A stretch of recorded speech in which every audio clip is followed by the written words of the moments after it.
Energy. The thing to remember is, the more one sends out energy, that energy gains momentum, good or bad. And this is why it's important to practice repetitive positive affirmations. Not just positive, more so good to be more specific, but you can better your odds for a good outcome. You can pray, chant, visualize, or all of the above.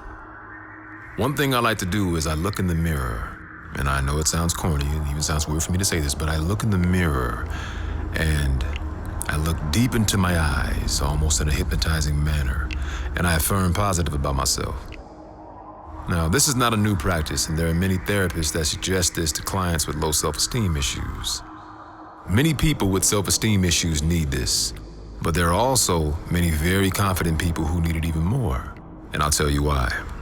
Most people don't even realize that they may have self-esteem issues. They may not see where they are lacking in confidence, or may not see where they may be overconfident. Normally, overconfidence is an overcompensation for insecurities, or a particular insecurity. Some people may appear to be beautiful on the surface, but extremely insecure inside. Other people may appear to be strong or robust on the surface, but extremely weak inside. Some people may appear to be smart on the surface, but feel they are not smart enough inside.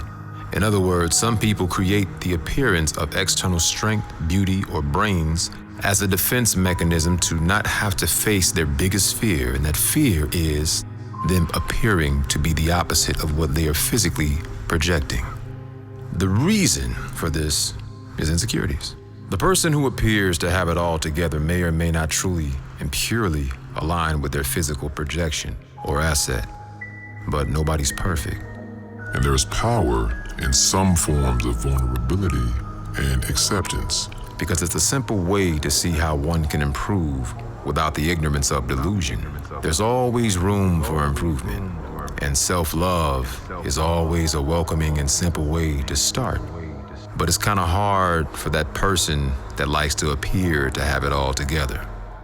As a matter of fact, the first time I like to appear to have it all together myself. I'd rather look like I have it all together and trick myself into believing that I do even when I don't. Sometimes it's better than accepting the bullshit and, not having it together. But, when I first tried this for the first time, a funny thing happened and I felt weird.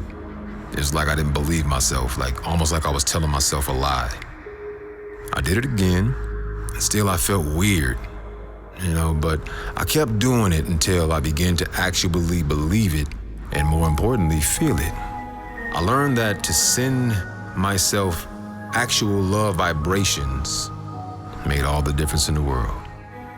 But it's kind of like when someone's on that first date and somebody says, "I love you," on the first date. And the other person is like, crazy, you love me. You don't even know me. You don't love me on the first date. You're crazy. Well, if they like each other enough to keep seeing each other, then that other person says, "I love you," and continues to say, "I love you." Then the other person will become more likely to believe it later on, maybe even feel it one day. Now, we all know that telling yourself, "I love you," in the mirror is not going to be the miracle for you. It's not going to even create the miracle for you.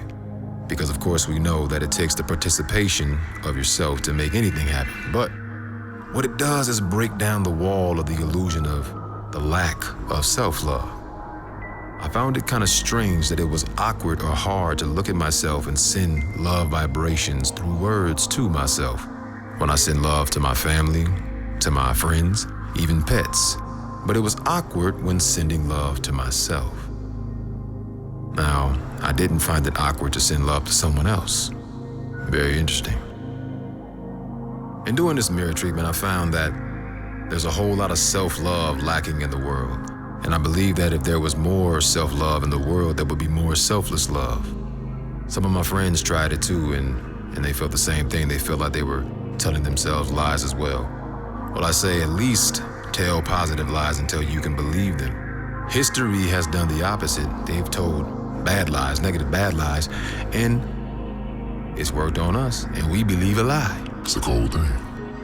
Another thing I practice is soul chanting. Now, this is more practical, but it's still a little awkward if it's not a conditioned mindset for you. Believe in yourself. But I practice soul chanting. A little awkward because of how we're conditioned to think. The shrink says you're crazy if you talk to yourself. But there's an inner dialogue going on inside of you at all times. And I think it's not very human to not talk to yourself. Just my opinion, but that's what I think. After all, who knows you better than yourself?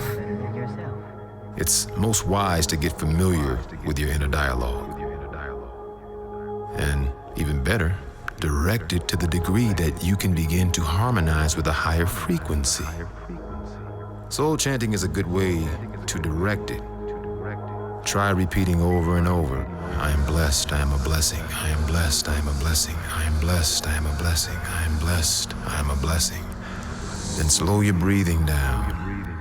Feel it, and start again with I am centered, I am grounded. I am centered, I am grounded. I am centered, I am grounded. Slow your breathing down for a minute. Feel it. Then start again with I am clear, I am focused. I am clear, I am focused. I am clear, I am focused. Slow your breathing down. Feel it, then start again